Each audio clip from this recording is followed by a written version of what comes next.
Bienvenue au duel de ce dimanche. Sauf grand changement en République du Bénin, nous sommes à environ un an et demi des élections législatives de 2023.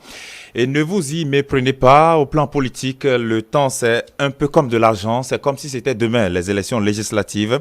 En témoignent d'ailleurs les différents mouvements au sein des états-majors des partis politiques. Mais vous le savez, le code électoral a prévu depuis 2019 un nouveau paramètre pour pouvoir lever le moindre siège à l'Assemblée nationale, c'est le paramètre des 10% de représentativité au plan national. Comment les partis politiques s'y prennent actuellement pour pouvoir réunir les 10% des voix au plan national à l'occasion des élections législatives de 2023? C'est la grosse question du moment et nous allons nous y pencher ce dimanche à travers ce débat avec un plateau avec moi, deux protagonistes. D'abord, Mathieu Avlessi, bonjour. Bonjour Monsieur Chidi. Vous êtes acteur politique, membre du parti Bloc républicain, l'un des deux partis représentés à l'Assemblée nationale. Merci de votre disponibilité. C'est moi, merci. Et en face de vous, Julien Kandé-Kansou, bonjour. Bonjour monsieur le journaliste. Vous êtes, vous, analyste, vous êtes écrivain, poète engagé. Oui. Merci aussi d'être là, puisque vous aussi, vous vous intéressez beaucoup à l'actualité politique. Certains vous taxent même d'être acteur politique. Mais vous dites que vous êtes analyste politique. Merci de votre disponibilité. C'est un plaisir. Le plaisir partagé. Alors, Mathieu Avlessi, au sein du Bloc républicain, c'est sûr qu'on pense déjà aux élections législatives. Mais est-ce que vous vous sentez déjà en terrain conquis en ce qui concerne la représentativité à l'Assemblée nationale pour 2023?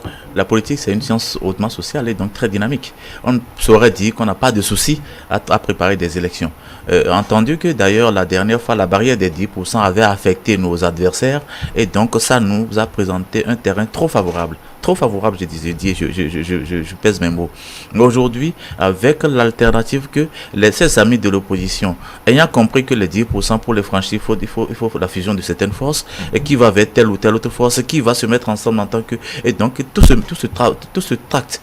prépare pour que chacun se dise, attention, au vu de la théorie que j'ai remplacée, au vu du travail que j'ai abattu, je pourrais aller avec les 10% en étant seul ou en étant avec un autre groupe. Ça explique qu'au sein du bloc républicain, déjà comme de l'UP et d'autres partis politiques, il y a de repositionnement. Il y a des forces qui intègrent, d'autres qui vont à droite ou à gauche. Et donc je crois que ça se prépare. Chacun ayant compris maintenant que il faut travailler à s'assurer que les 10% on les franchirait pour être représentés. Ce faisant, on ne parlera plus d'assemblée monocolore. On n'aurait pas souhaité qu'on continue de dire que notre assemblée est monocolore. Alors, à suivre, Mathieu Avlessi, c'est que la balle est complètement dans le camp de l'opposition. Julien Kandé-Kansou, avez-vous l'impression que les acteurs politiques qui n'ont pas pu intégrer le Parlement aujourd'hui mesurent l'ampleur de cette situation et prennent les dispositions à cet effet? D'abord, je salue les téléspectateurs et je salue les NIR sur le plateau, et vous aussi. Et je pense que la question de 10% est une question d'exclusivité. D'exclure, c'est une procédure pour exclure des gens. Parce que je ne peux pas savoir comment expliquer à ma mère au village, à Lahotan, que celui qu'elle a voté et qui a plus de suffrages dans l'arrondissement ou dans la commune ou dans la circonscription n'est pas représenté. Et c'est celui ou celle qui était son adversaire qu'elle ne souhaitait pas, c'est celle-là ou celui-là qui est représenté, qui va décider au nom d'elle. Donc la question de 10%, c'est une question aberrante et cette question ne peut pas continuer d'exister. Mais voilà que nous sommes en politique et la politique est un fait dynamique. Avant de pouvoir changer les choses, il faut être à une position de pouvoir changer les choses. Sinon, ça ne serait que bavardage, ça ne serait que vébia ou ça ne serait que courir dans tous les sens pour penser tenter un coup d'État qui pourrait remettre tout en cause.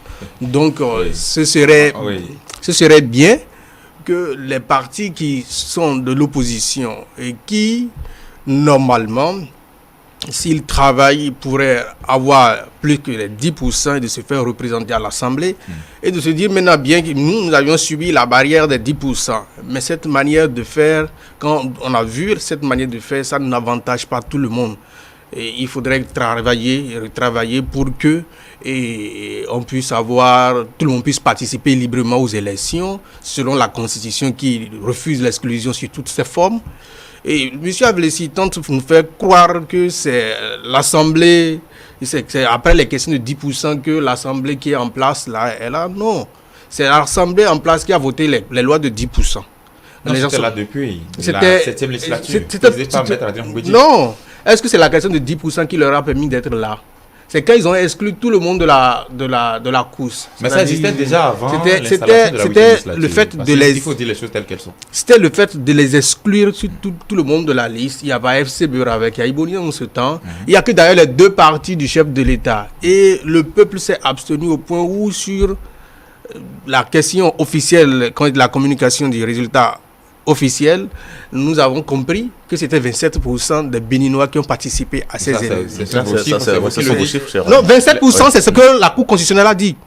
C'est le chiffre de la Cour constitutionnelle, non mes chiffres. Mes chiffres, c'est 4% que nous avons lu sur la toile. Mais c'est 27% que la Cour constitutionnelle a dit. Oui. Donc ce sont des questions qui montrent que les Béninois ne sont pas prêts à accepter.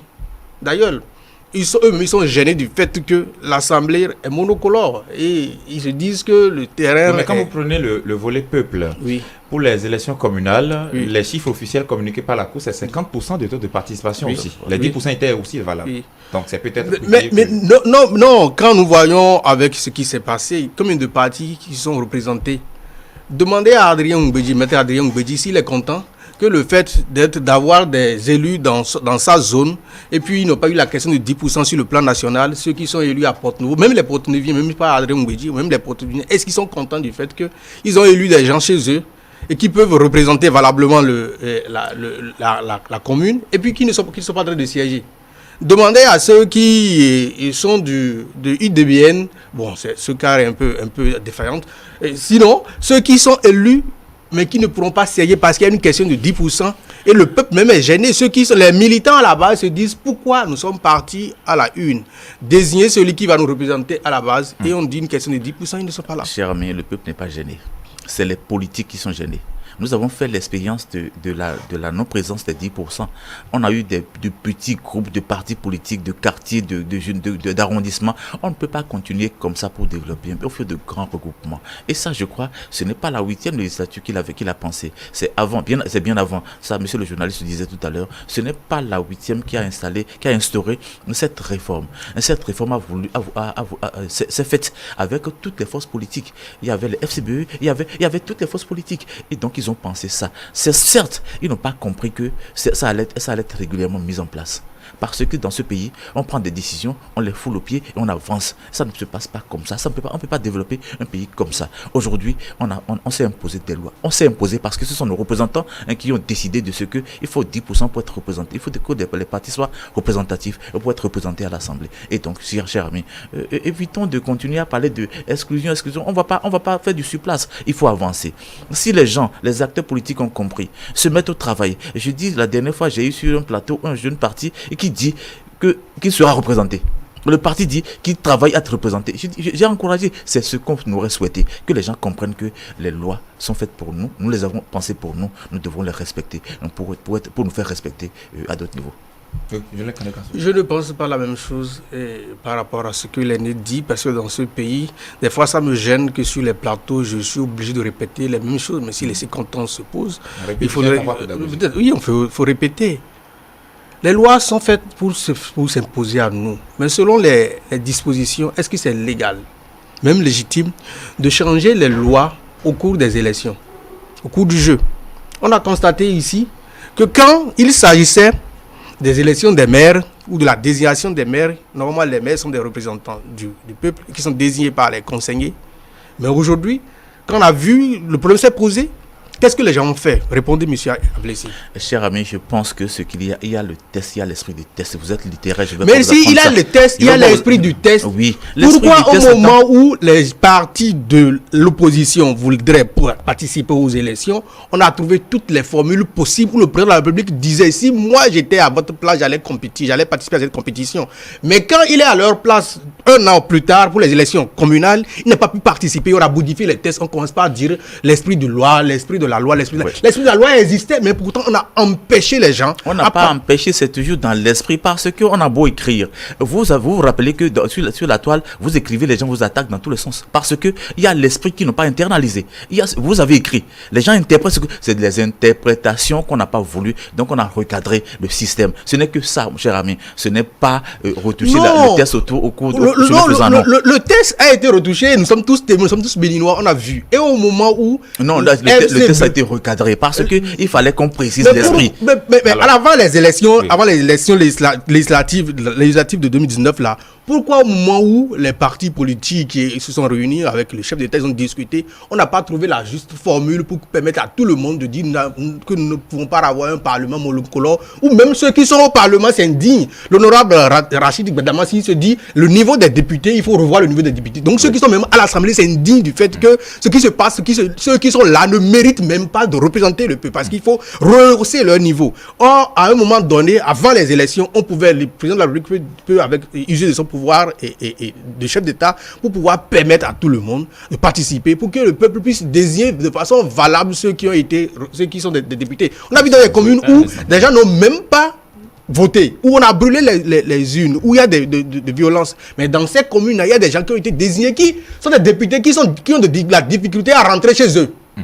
Alors, au vu de tout ça, il est important que nous puissions dire que pour faire un bilan avec le passé, parce que moi je suis pas acteur politique, je suis analyste politique et puis je suis poète engagé. Et dans le sens de la poésie, du poète engagé, c'est militer en faveur du peuple. C'est travailler pour que tout ce qui on pense que ce n'est pas bien, je peux avoir tort, ce que je pense que ce n'est pas bien puisse être corrigé. Donc je pense que pour les élections à venir, il ne faudrait pas trouver expressément, comme il fut le cas des élections présidentielles, où on a chanté à tout le monde, les gens ne voulaient pas participer aux élections législatives. Il y avait la question de 10%, ils savaient qu'ils ne pourront pas participer, ils ne pourront pas avoir les 10%, ils ont refusé. Et on a fait la campagne pour dire, tel parti aura le récépissé, tout comme si c'est le président de la République qui donne le récépissé à un parti qu'il veut, et qui dit aussi après que tel parti pourrait participer aux élections présidentielles, qu'il va même militer pour que les partis participent aux élections présidentielles. Mais quand il s'agissait de désigner les gens, on dit bon, on nous a fait chanter partout que les élections législatives, nous avions décidé de ne pas participer aux élections législatives, on a boycotté. Si nous répétons la même chose, on va dire nous avons décidé de ne pas participer aux élections présidentielles que nous faisons sur place. Mais on a vu que les députés qui avaient la possibilité de parrainer les candidats n'ont plus cette possibilité de parrainer les candidats, mais ces députés, ce sont les partis politiques, les chefs des partis politiques qui détenaient Non, ça, ce que vous dites, c'est subjectif. Non, c'est pas subjectif. Bon, ce que je dis, c'est le député Souya a dénoncé ça pour dire il n'avait pas voulu parrainer le président de la République, mais il n'avait pas le choix. Il avait crié sur tous les toits. Et nous avons vu ça. Donc, et la conséquence directe est que Madougou, la candidate du parti Les Démocrates, n'a pas pu participer aux élections parce qu'il y a faute de parrainage. Le candidat, comment est-il, Joël Aïvo n'a pas pu non plus participer parce qu'il y a question de parrainage. Et on dit que, bon, l'argumentaire a changé. Si vous voudriez avoir les parrains, vous devez participer aux élections législatives. Et de fil en aiguille, on tisse la braise. On ne sait pas quand est-ce que ça peut prendre, parce que quand vous giflez le peureux plusieurs fois, il risque de sur cette question-là, Mathieu Avlessi, ne soyons pas naïfs. On sait qu'il y a l'idéal, il y a la réalité du terrain. Et nous sommes surtout sur le terrain politique. Le régime en place ou même les soutiens du régime en place n'ont peut-être pas intérêt à ce que leurs adversaires les plus redoutables prennent le contrôle des choses. Est-ce qu'au vu de cela et de cette réalité, la majorité présidentielle aussi choisit délibérément d'exclure ses adversaires? Parce qu'il a donné tout à l'heure des faits, il a donné des exemples. Est-ce qu'au vu de tout ça, on peut dire qu'en face, dans le camp de la majorité présidentielle, on n'a pas vraiment envie que les opposants soit suffisamment représentatif après les élections? Moi, je ne pense pas exactement comme mon jeune frère. Toutefois, je me dis, le parrainage dont il a parlé, je reviens sur ça avant d'avancer, pour dire que lorsque les dispositions, ça fait partie des dispositions que nous sommes données. pour mieux gérer la cité. Et si il n'y a pas une certaine discipline dans le groupe, on va dans tous les sens. Et donc moi je concède à Soui, je concède à XY leur comportement, mais en bout de ligne, il fallait instaurer un minimum de discipline au sein du groupe pour que nous avancions. Maintenant, venons-en au fait que les états-majors, bien les partis politiques craignent que des gens plus forts qu'eux ne viennent dans le... Je pense que ça, c'est peut-être vrai. C'est peut-être vrai, vous savez ma façon de dire les choses, c'est peut-être vrai qu'au niveau individuel, et par arrondissement, par circonscription électorale, des gens aient peur de X ou de Y. Et ça c'est la guerre, c'est les intrigues politiques. Mais au niveau des états-majors, ça ne se passe pas en ces termes. Ça ne se passe pas en ces termes parce que les groupes, vous suivez les regroupements qui se font en ce moment. Des gens qui se mettent ensemble, des gens qui vont parce qu'ils se disent, il faudrait qu'on travaille à faire positionner nos gars. Il faudrait qu'on travaille à nous intégrer dans le bloc.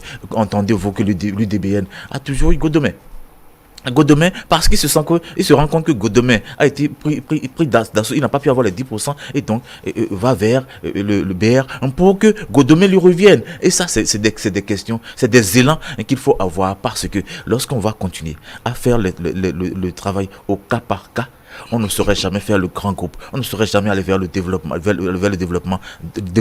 politique, j'allais dire. Oui. Et c'est le développement politique qui engendre le développement économique et social. Et donc, je crois, si nous voulons que le pays avance, nous voulons nous donner des tests que nous allons respecter pour faire développer ce pays. Mais quelle garantie attend aujourd'hui qu'au sein de la majorité présidentielle, qu'on n'a pas envie d'exclure, puisque c'est le verbe qu'on entend depuis 2 ans au moins, d'exclure les opposants? On n'a jamais exclu quelqu'un. On n'a jamais exclu quelqu'un. Oui. On n'a jamais exclu quelqu'un. On a toujours demandé aux gens de respecter les dispositions, de travailler à respecter les dispositions. Et je suis heureux, comme je dis là, que la dernière fois, on a eu M. Lianmi qui dit son parti travaille à aller aux élections et à respecter et à avoir les 10% pour être représenté. C'est tant mieux. Et on demande à tout le monde de faire pareil pour que la compétition soit. Nous voulons la compétition. En tout cas, moi, je pense, et mon parti veut la compétition pour voir qui est vraiment capable de gérer la cité à ce niveau où la représentativité est de 10%. Julien Kane-Kansou, est-ce que ce n'est pas un peu trop facile de tout le temps dire on nous a exclus, donc de toute façon, on ne nous permettra jamais d'aller aux élections, et finalement, de ne pas aller aux élections? Est-ce que ce n'est pas trop facile? Je voudrais aider M. Avliki à répondre à la question précédente avant de bondir sur votre question. Moi, j'ai eu la chance de lire Le Prince de Machiavel, oui, où j'ai compris que le prince veut toujours garder le pouvoir. Oui.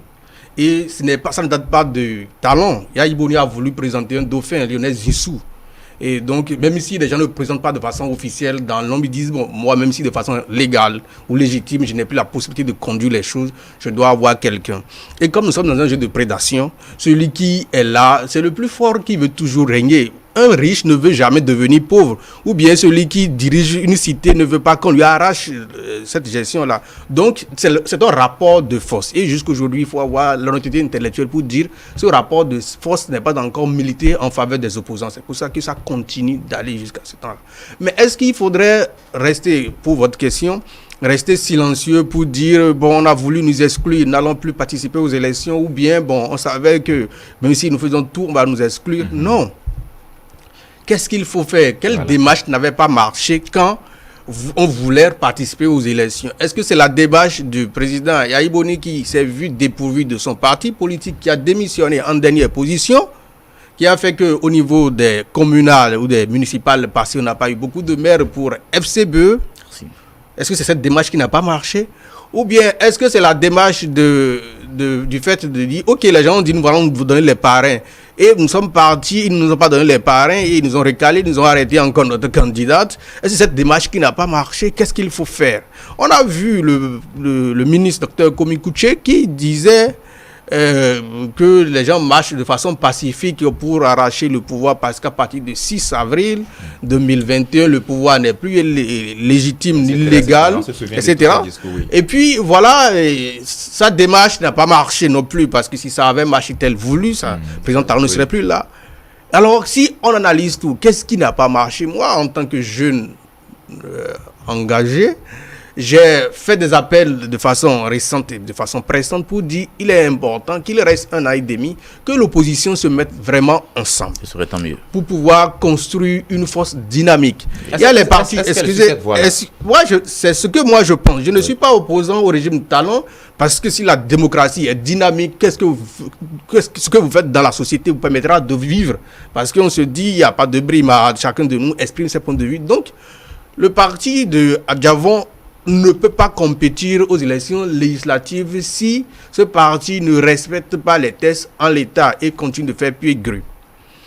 Certains nombres de partis ne pourront pas participer aux élections parce que même si on les laissait comme parti, comme RE, comme d'autres partis, de participer aux élections, ce n'est pas évident que leur enracinement sur le plan national leur permettra plutôt d'avoir les 10%. Il peut y avoir des élus un peu partout, mais la question de 10% va peut-être les faucher. Oui. Alors, qu'est-ce qu'il faut faire? Il y a un parti politique, à mon humble avis, le parti Les Démocrates, qui aujourd'hui se veut un peu suffisamment assis.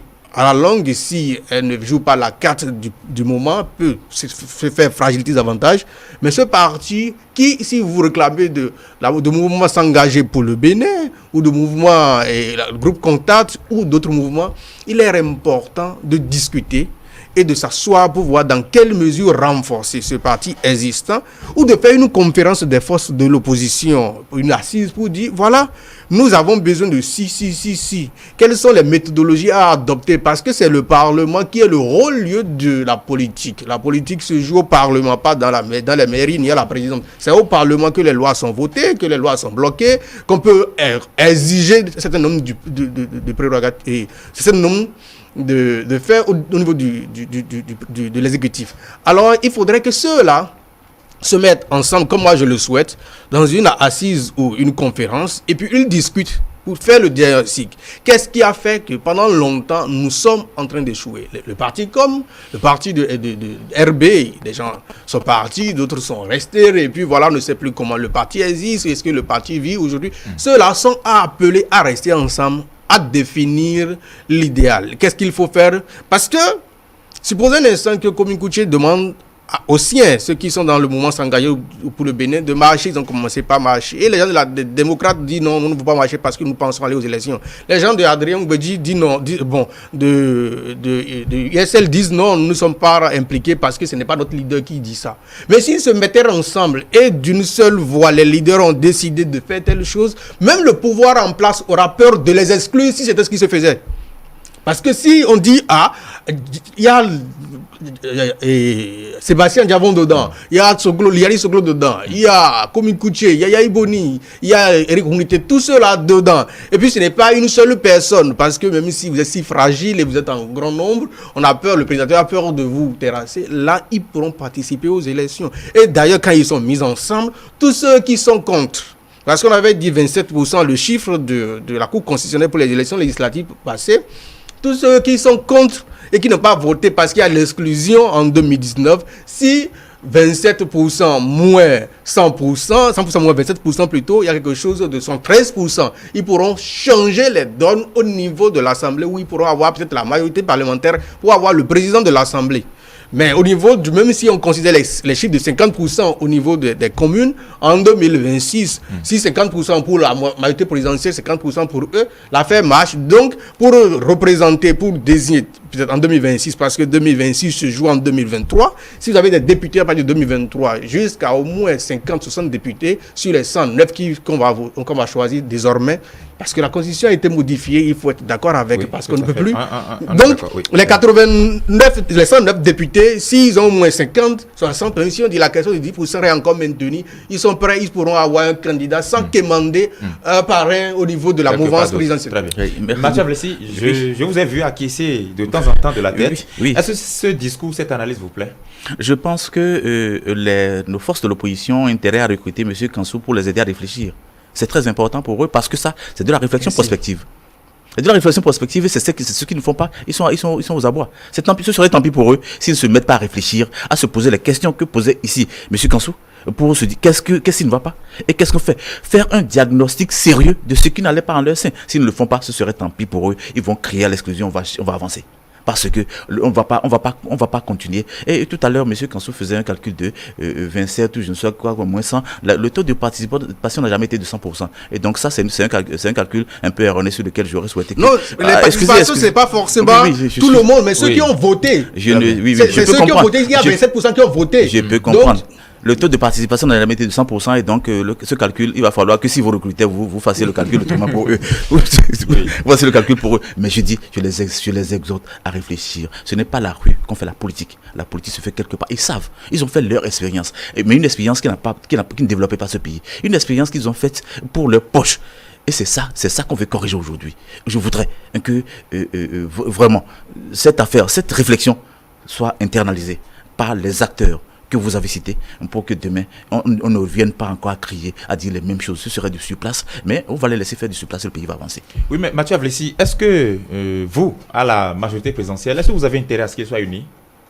Et moi, je l'ai dit maintenant ici, je dis qu'ils ont intérêt à recruter M. Kansou pour se mettre ensemble. Oui, ça serait tant mieux. C'est peut-être pas parce que vous voyez cela impossible que vous le prenez ainsi. Pourquoi c'est impossible? Si on s'imagine cette union, est-ce que ces deux partis, Bloc républicain et Union progressiste, pourraient vraiment revenir à l'Assemblée nationale? Et on reviendrait peut-être pas dans cette proportion, mais on reviendrait. On reviendrait à coup sûr. Ce qui est sûr, s'ils se mettent ensemble, ils vont avancer. Les 10% peut-être ne les frapperaient plus. Ils vont être représentés. Et ce serait tant mieux. Mais dans ce cas, vous seriez sûr d'avoir les 10%? Oh, mais ça c'est clair, non. C'est clair, nous avons le terrain. Nous avons le terrain par rapport à ça. Parce qu'ils ont fait la politique de la chaise vide, ça nous a permis de nous en renseigner un peu. Ça aussi c'est vrai, parce que c'est vrai, on est des partis jeunes. Il ne faut pas oublier ça c'est vrai. Ça, c'est vrai parce on est des partis jeunes, ils ont fait la politique de la chaise vide. On est enracinés par rapport au passé. Mais s'ils étaient venus par le passé, peut-être qu'on n'en serait pas là. Je crois que c'est par leur faute qu'ils sont en train de crier à la monocoloration de notre Assemblée. Je dis, s'ils continuent de faire ça, le pays va avancer sans eux. Ils vont faire les frais de la politique. Oui, mais à la présidentielle, par exemple, je donne ce seul exemple parce que après les élections législatives ou dans le contexte des législatives 2019, le langage d'exclusion a beaucoup été employé au sein de l'opposition. On a dit, on nous a exclus, etc. Alors qu'en face, on disait, c'est votre faute, c'est votre faute. Mais à la présidentielle, on a entendu Éric Ngoulété, président du parti Les Démocrates, dire notre formation politique ne veut pas des parrainages. Même si on nous donnait les parrains, nous ne voulons pas le parrainage.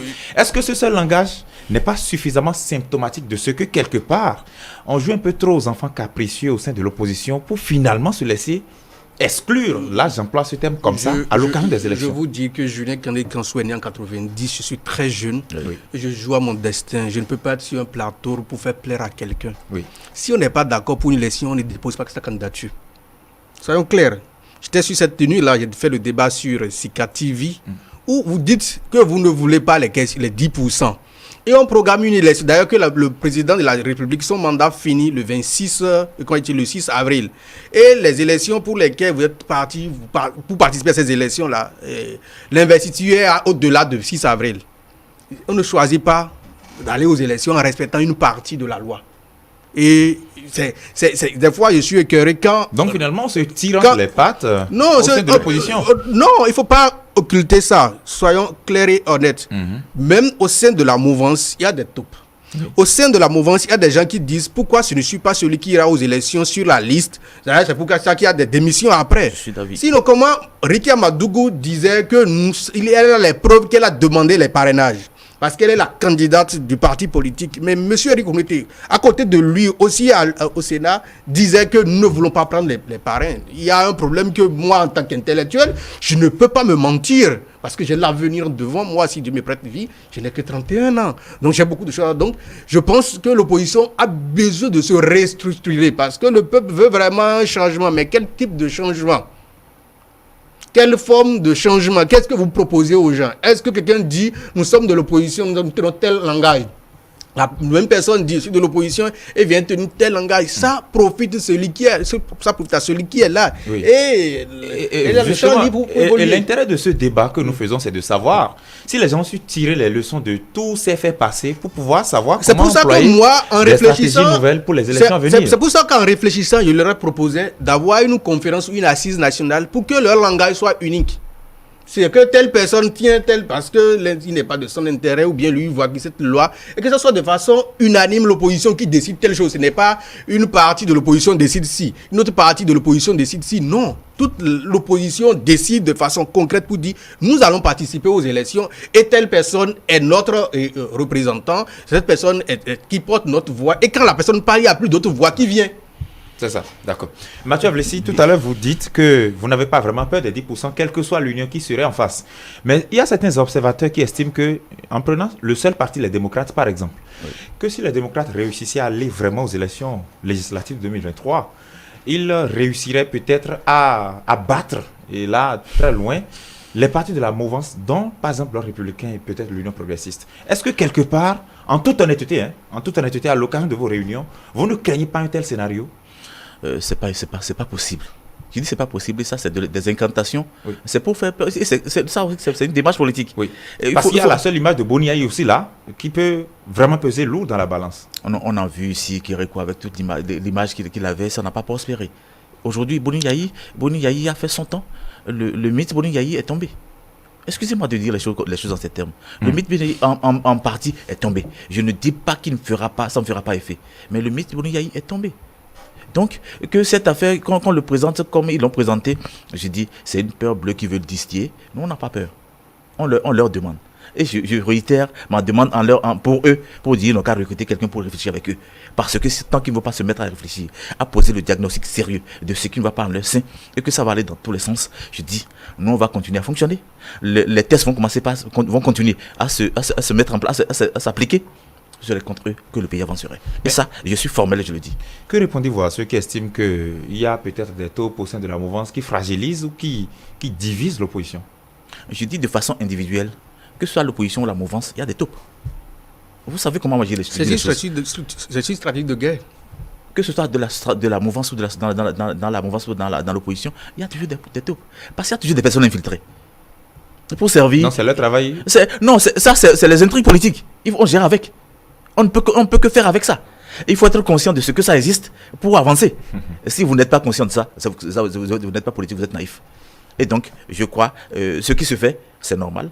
Mais chacun doit pouvoir s'armer de toutes les forces dont il a besoin pour avancer, pour le mieux de ce pays. Ça, je dis, moi, mon débat, c'est le pays, c'est les avancées de ce pays qui m'intéressent. Et mon jeune frère, attention, il est né après la conférence, mais juste à la conférence. Il a dit, je dis, il a du chemin, il a du contenu, il va faire réfléchir les autres pour avancer. Mais vous parlez d'union, Julien Kandé-Kansou. Dans le même temps, il y a de nouveaux partis qui naissent. Il y a Restaurer la confiance qui est en route, le parti de René Agossa. Hier, j'ai eu au téléphone l'un des cadres de ce parti qui disait qu'on leur a fait des observations au ministère de l'Intérieur qui sont sur le terrain en train de corriger. Il y a le parti La Nouvelle Alliance de Théophile Yarou, etc. Ajouté à d'autres partis qui se réclament de l'opposition MPL, FCDB, FCBE évidemment, d'autres partis, PER, etc., etc. Quel est le sort de ces partis-là? Restaurer l'espoir, évidemment, RE. Quel est le sort de ces partis sur le principe des 10% pour les élections à venir? Et on l'avait dit, ici, les gens continuent d'aller de façon isolée. Même les démocrates qu'on pense ou qu'on pensait fragiliser l'opposition, et la mouvance plutôt, les démocrates seront fragilisés par le fait. C'est une stratégie de guerre. Et j'ai toujours l'habitude de le dire. Vous voyez un parti comme Nouvelle Alliance de Yarou qui est né dans le Nord. Et nous savons tous que c'est le Nord qui est le siège de Haïboniri où des gens, même s'il y a le fait que les gens sont contre les lois, c'est là-bas il y a plus de bruit. Et ce parti naît là-bas. D'une manière ou d'une autre, il y a des gens qui aiment Théophile Yarou et qui pourront aller voter pour lui. Et qui, au lieu de voter pour les démocrates, vont voter pour Yarou. Donc ils vont fragiliser les voix du Nord. Et ainsi de suite. Les partis comme Poukorogone qui se réclament aussi un parti qui a sa base, un parti des collines. D'ailleurs, le président aujourd'hui, TB est de Tcheti, ça va lourd. Et donc, celui qui dit Tcheti parle de l'Air Nango et l'Air Nango ainsi de suite jusqu'au nord. Vous voyez, ces partis politiques, si on ne sait pas faire, même si ces partis ne pourront pas décrocher des sièges à l'Assemblée, c'est une stratégie de guerre pour pouvoir fragiliser ceux qui il y a la possibilité d'avoir des sièges et de ne pas avoir autant. Parce que quand on fragilise vos voix d'office, comme il y a le calcul de 10%, ça avantage les adversaires qui n'ont pas eu la chance d'avoir des voix là. Et donc, du coup, ça va impacter encore les différents résultats. Résultat. Et sans oublier qu'il n'y a pas d'alliance à l'occasion des législatives. Non, Ah non, bien, non. très bien. Et c'est pourquoi Vous je voulez dis ajouter quelque chose? que le problème est individuel. Les individus sont égocentriques, les acteurs politiques sont égocentriques. Ils ne pensent qu'à eux. Et tant que ça va continuer comme ça, et avec cette opposition que nous voyons, ça va se faire un peu comme l'a décrit monsieur Kansou, et ce serait tant pis pour eux. Très bien. On va parler justement de cette campagne de lutte contre la propagation de la pandémie de la COVID-19. Et là, je démarre par vous, Julien Kandé-Kansou. Le gouvernement, à l'occasion donc d'une sortie, mardi dernier, disait qu'on va maintenant procéder à une campagne accélérée de cette vaccination-là. Et on invitait les populations à se faire vacciner massivement. Mais le constat, il est clair. Les Béninois s'intéressent très peu à ce vaccin ou à ces vaccins contre la COVID-19. Est-ce que c'est parce que le gouvernement s'y prend mal qu'on se retrouve dans cette situation? Je salue à nouveau les téléspectateurs et pour l'intérêt qu'ils apportent. Parce que moi, sur la question du vaccin, il faut être clair. On a vu que tout un Béninois, 50% des Béninois connaissent la maladie qu'on appelle le paludisme. Et surtout les Africains, nous avons cette maladie-là qui sévit. Mais pendant longtemps, les gens n'ont pas choisi à trouver un vaccin contre le paludisme. Bon, au fait, jusqu'à aujourd'hui, on n'a pas encore eu les vaccins contre le paludisme. On a constaté que selon les chiffres du ministère de la Santé, à moins que je ne me trompe, le nombre de cas, ceux qui sont décédés suite à la maladie de coronavirus n'atteint pas encore 200. Dans un moment, il y a eu trouvé 166, je ne sais pas si ça a évolué. Donc, le paludisme, on ne peut pas. J'étais la semaine dernière, j'étais à l'hôpital et j'ai vu combien de fois les enfants vomissaient et nous-mêmes.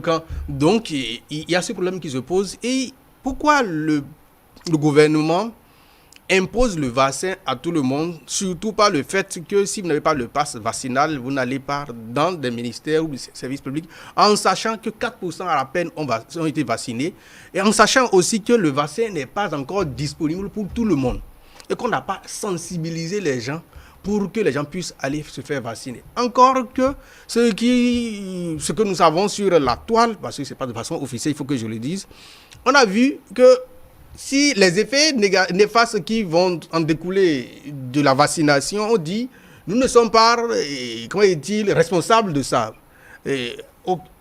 Quand on dit que pour un vaccin ou pour un médicament, le médecin ou bien l'État n'est pas responsable des effets qui vont en découler de ce produit, le consommateur averti, il se dit, mais ça, il y a quelque chose. Il tente mieux de ne pas donner un engagement et les gens se font vacciner simplement que de mettre l'engagement qui réveille leur sensibilité pour dire, il y a un problème qui se pose. Donc, à mon avis, je pense que les pressions, il faut se faire vacciner avant d'aller au ministère, avant d'aller dans les services publics.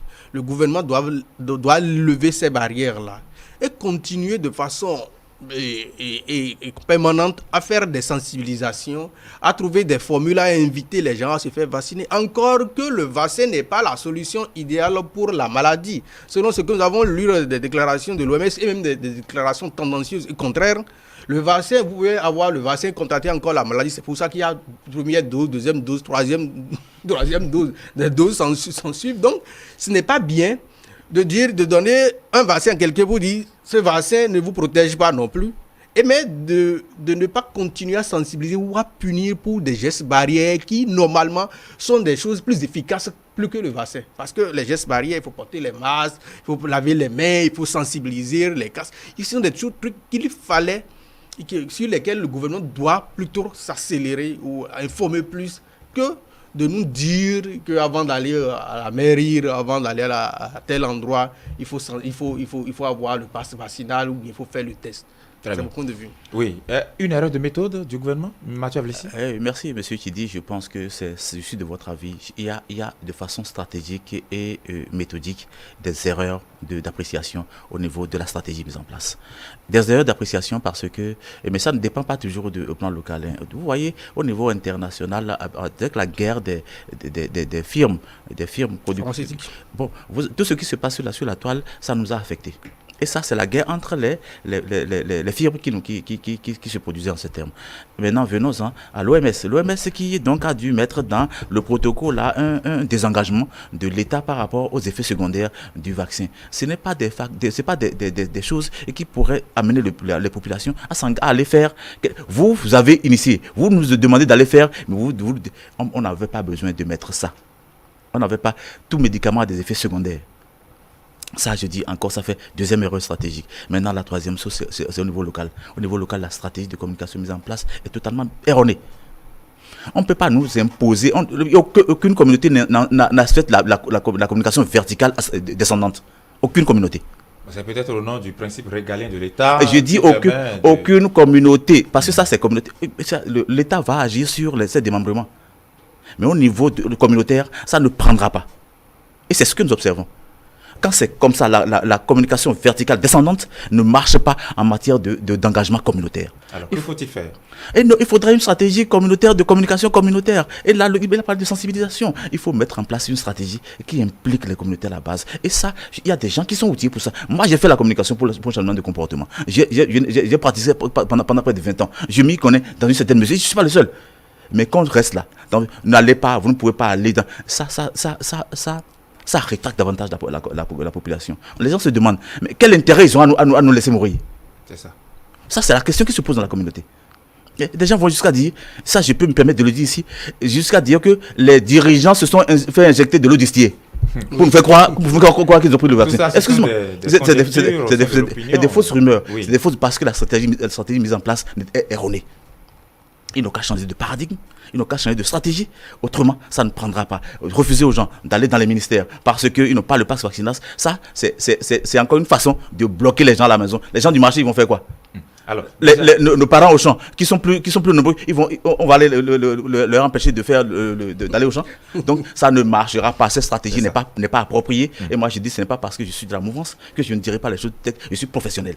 Et donc, je dis les choses telles qu'elles sont. Alors, disons les choses telles qu'elles sont, justement, avec cette question. Maintenant, au vu de tout ce diagnostic que vous avez fait, nous sommes déjà sur un organe de presse et les gens nous suivent. On peut déjà commencer à faire une sensibilisation adéquate à partir de ce plateau. Bon, alors, qu'est-ce que vous avez à dire à ceux qui nous suivent sur cette question de la vaccination? Vous êtes déjà fait vacciner, vous? Bon, pour être clair, moi, je ne me suis pas fait vacciner. Et je dis que tant qu'il y a de la pression pour nous faire vacciner, je ne ferai pas. C'est vrai, parce qu'on me demanderait pour légaliser... Vous avez peur du vaccin? Attendez, d'abord, pour me dire que si pour prendre des pièces, mais pour faire légaliser une pièce, je dois passer par la mairie, on doit contrôler ça. Mais au même moment, l'État qui me refuse de ne pas venir ne prendrait pas ma sous. Donc je paie et puis l'État perd et puis rien ne presse à la vie. Si c'est pour passer un concours ou pour voyager, vous ne pouvez pas non plus. Mais aujourd'hui, les vidéoconférences Zoom fait que la plupart du temps on ne voyage plus. Aujourd'hui, maintenant, il y a une conférence où c'est à partir de Zoom, je ne veux pas voyager avant de le faire. Et puis rien ne presse parce que tant que, quand j'étais en troisième de l'université au département des lettres modernes, notre professeur nous a dit, nous fait composer une épreuve où il dit, quand vous faites 20 questions, une question, un point, si vous trouvez une bonne réponse et vous cochez une mauvaise réponse, la mauvaise réponse annule votre... Et il dit, en cas de doute, il faut s'abstenir. Le vaccin, en cas de doute, il faut s'abstenir. Ça peut-être que c'est des rumeurs, ça ce n'est pas sérieux. Oui, mais jusqu'aujourd'hui, comme il n'y a pas encore la preuve du contraire et les pratiques en la matière ne me rassurent pas, je m'abstiens d'abord. D'accord. Mais je respecte les gestes barrières, porter les masques, les cache-nez, tout et tout. Oui. En attendant que le gouvernement soit plus clair et que la guerre de leadership entre les firmes pharmaceutiques où il y a tel vaccin, quand ça harmonise, d'ailleurs aux États-Unis où Joe Biden disait qu'il fallait imposer la vaccination à tout le monde, la justice a refusé. Donc j'attends qu'au Bénin les choses soient plus en plus claires et que ça soit clair avant que je m'engage parce que c'est ma vie. Très bien. Au regard de cette erreur de communication, en dépit de tout ça, j'allais dire, Mathieu Avlessi, est-ce que vous êtes fait vacciner? Si, moi je suis vacciné. Vous l'avez fait? Je l'ai fait. Alors, au regard de cela, qu'est-ce que vous avez à dire à ceux qui nous suivent de façon beaucoup plus fluide, de façon beaucoup plus linéaire? Qu'est-ce qu'ils doivent retenir fondamentalement? Merci. Je crois que ce que je vais dire à la communauté, ce qui m'a motivé à aller faire la vaccination, aucun chef ne voudra la mort de tout le peuple, sinon il va diriger qui? Si on meurt tous là, il va diriger qui? Première question. Et puis déjà, en parlant de lui et en remontant dans l'histoire, pourquoi Béhanzin s'est rendu? Ben, on s'est rendu parce qu'il y avait trop de morts. On tuait trop, c'est pour ça que la population dit, mais si ce n'est que pour ma tête qui a ça, je préfère me rendre. Je vais aller voir celui qui est en train de faire. Qu'est-ce qu'on lui a fait? Qu'est-ce que mon peuple lui a fait pour qu'il fasse ça? Donc je dis, aucun chef ne veut la mort de son peuple. Tout ce qui ne va pas, c'est la communication qui n'est pas bonne. Et donc, la population, le président Talon, tout le gouvernement ne veut pas de la mort des Béninois. Sinon, ils vont pas diriger les Nigériens. Ils vont diriger des Béninois. Mais ils veulent nous diriger en bonne santé. Je sais et je vous confirme qu'ils ont fait le vaccin. Ils ne se sont pas fait injecter de l'eau distillée. Je ne me suis pas fait investir, moi, de l'eau distillée pour penser qu'ils ont fait pareil. Et donc, que cette peur bleue, que cette crainte que nous avons, parce qu'il y a une erreur stratégique de communication que je pense qu'ils entendent, ils vont corriger pour que vous compreniez, que nous comprenions qu'en fait c'est pour nous, c'est dans nos intérêts. Parce qu'en réalité, c'est que l'épicentre du mal n'est pas ici. Les firmes n'ont pas intérêt à ce que, comme vous l'avez dit là, à ce que le paludisme disparaisse. Ça va leur faire un manque à gagner. Mais là-bas, l'autre c'est l'épicentre. Ça, c'est encore une guerre entre eux là-bas. Mais ici, on a besoin d'avoir une population en bonne santé qu'on dirige. Chère population, faisons attention à nous, baissons le garde et allons nous faire vacciner. Merci. Mathieu Avlessi, vous êtes acteur politique. Vous êtes donc au sein du Parti Bloc Républicain. Merci d'avoir été là. C'est moi. Merci beaucoup à toi, monsieur Chidi. Merci à monsieur Kansou, que je lis beaucoup, que j'ai l'occasion de rencontrer. Merci Jeune Frère pour le travail que tu fais. C'est de bonnes productions que tu fais. Voilà, il vous a déjà présenté. Avec Kansou, vous êtes justement écrivain, poète engagé, vous l'avez dit. Vous êtes analyste politique. Merci aussi d'avoir été sur ce plateau. Merci. Je salue aussi l'aîné parce que je suis beaucoup de points. Nous ne sommes pas voilés les faces. Peut-être que c'est le sang. Et voilà, on s'est dit la vérité. Quitte aux dirigeants et aux opposants d'en tenir compte pour l'évolution des choses. Merci beaucoup. Et merci à vous aussi qui nous avez suivis de bout en bout.